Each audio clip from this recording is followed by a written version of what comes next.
Tenia molta il·lusió per fer aquest llibre perquè me n'he donat compte que la gent no som gaire diferents uns dels altres, tothom tenim coses bones i dolentes, el que ens varia és la proporció. Llavors un dia em vaig donar compte que quan tinc mal de cap o em fa mal la panxa o tinc artritis o tinc una amiga té càncer o té una persona fibromiàlgia, te diu, què podria menjar? Bueno, doncs mira, aniria bé això. Jo vaig dir, però com pot ser que una cosa tan important i tan beneficiosa, que és un gran botiquín a on recórrer quan no et trobes bé, no hi hagi un llibre de la nostra cuina, que és molt senzilla i és una cuina molt fàcil de fer, que et beneficia la salut, no? I llavors, com que la Premi Nobel de Medicina va dir que les 3 coses per cuidar-se una persona, només n'hi ha 3, i una és la dieta, l'altre és l'exercici, l'altre és saber quines pors tenim i com lluitar contra elles, no n'hi ha més. Com pot ser que una de les coses més importants per la salut no la tinguem clara i no tinguem un botiquín? I aquesta era una miqueteta la idea del llibre, fer un llibre que fos sobretot molt útil perquè cada persona, segons la seva patologia, pugui triar quin aliment li va bé. Una cosa interessant també, aquest inventari de... Després entrem més a la part creativa, però hi ha un inventari a la part final, una mena d'índex de receptes per patologies, molt útil, perquè, bé, jo aquesta nit he dormit fatal. Insomni, vas de llet amb mel. És bàsic. És bàsic, per exemple. Patologies de l'aparell urinari, macedònia, magrana amb suc de taronja... Bé, el sistema és molt fàcil. Tu aquí a darrere fas l'índex de patologies i veus quins són els plats o la dieta que ens pot ajudar per transitar millor per aquesta patologia. Sí, però el que he volgut fer, que jo t'agraeixo molt que m'hagis comentat de l'índex, perquè d'alguna manera és la intenció del llibre, que a través de l'índex arribis als aliments, però que s'expliqui el per què. Quan, per exemple, diu, un vas de llet amb mel va bé per dormir, molt bé, això hi ha molta gent que ho sap i està molt bé, però i per què va bé per dormir? Llavors, ell explica el per què, perquè això ho ha de saber el professional i no ho ha de saber la persona que està a casa. Se li ha d'explicar que la llet amb mel va bé, però si compleix unes característiques. Per exemple, la llet amb mel, perquè funcioni bé i sigui una cosa que ens ajudi a dormir, ha d'estar 1 hora i mitja separada del sopar, perquè si no els nutrients que van bé per dormir competeixen amb els del sopar i els del sopar són més potents i no funciona. Per tant, primera cosa, 1 hora i mitja separada del sopar. Segona cosa, per què? Per exemple, perquè la llet té una substància dins que dins del cervell se converteix en serotonina, que és el neurotransmissor del benestar, i aquesta serotonina en melatonina, que és l'hormona que ens fa dormir bé. I tot això ho favoreix el sucre. I la llet porta un sucre. O sigui, el que intento és, dins dels aliments, explicar el per què, i així les persones, el coneixement s'ha d'entendre, perquè quan l'entens és senzill, el que dèiem. Per exemple, un altre plat, no? Per la truita a la francesa, que fem tantes nits per sopar, una truiteta a la francesa amb pa amb tomata, no? I ens explica per què va bé la truita a la francesa, una cosa que fem tantes vegades, no? De 2 a 4 a la setmana és fàcil fer-la perquè és la quantitat d'ous que s'ha de prendre setmanalment, no?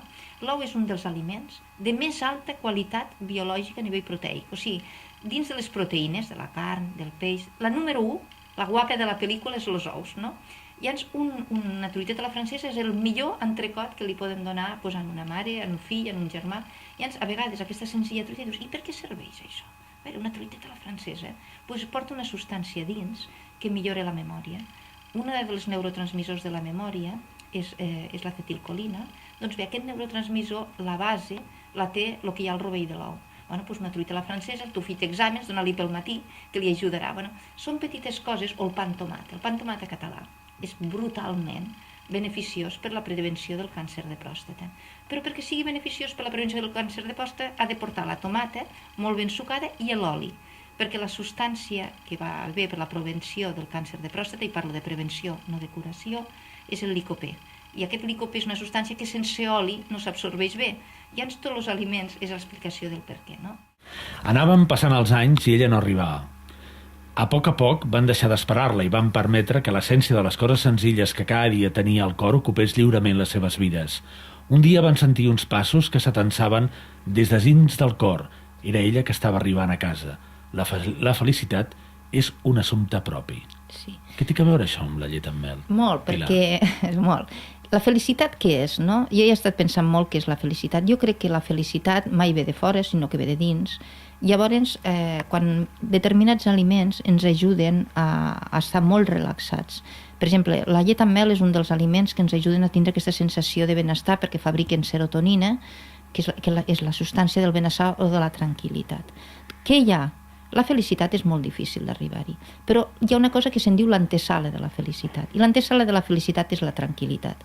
Llavors, d'alguna manera, és una reflexió sobre la felicitat que la junto una mica en els aliments, perquè hi ha gent que li agradarà saber perquè va bé una cosa, hi haurà gent que voldrà saber una miqueteta una reflexió sobre el que és el benestar o el que és la felicitat, i jo crec que la felicitat, una de les coses que ens hi atansa més és la tranquil·litat.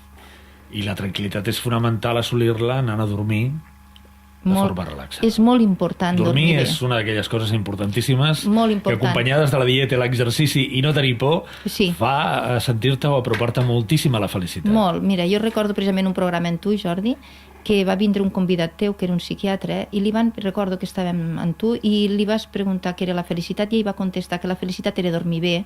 La gent se'n va riure i no anava tan malament. Sí. I jo me'n recordo que tothom vam riure i als nos anys, que potser han passat 4 anys o 5, me'n recordo d'aquest programa, me va quedar gravat que tenia molta raó aquest senyor, que em sembla que també era de Lleida, no sé, la Dolça és de Lleida, sí. I va dir això. Jo quan hi ha nits que no puc dormir perquè tinc una preocupació, em costa més, ja m'aixeco a buscar la llet amb mel, però a vegades no és suficient. Me'n recordo molt d'això. Quan una persona dorm bé, a vegades és que no té preocupacions, i això és el que realment... dormir bé a vegades és un índex de felicitat.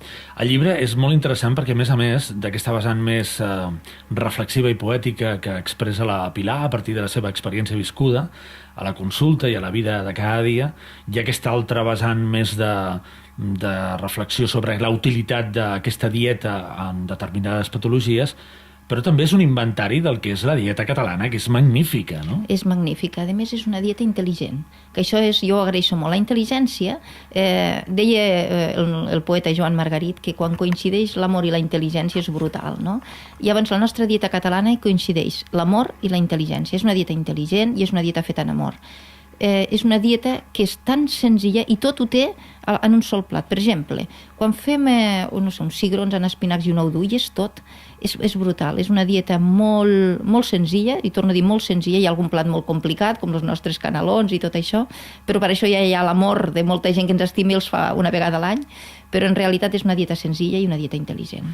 Relaciones els aliments amb patologies, però relaciones els aliments amb emocions. Sí, perquè a vegades no recordem que quan ens prenem una fruita, per exemple, per què la prenem una fruita? Perquè diuen que cada dia s'ha de prendre 2 o 3 fruites per alguna cosa, i és perquè aquestes fruites porten unes substàncies que el cos no les pot fabricar i si no les prenem doncs ens moriríem. I aquestes substàncies que porta la fruita van al cos, però també van a la ment, i els neurotransmissors, que són allò que ens empeny a pensar, a sentir, clar, aquestes substàncies no es fabricarien sense determinats aliments. Per exemple, abans parlàvem del neurotransmissor del benestar, de la felicitat, que és la serotonina.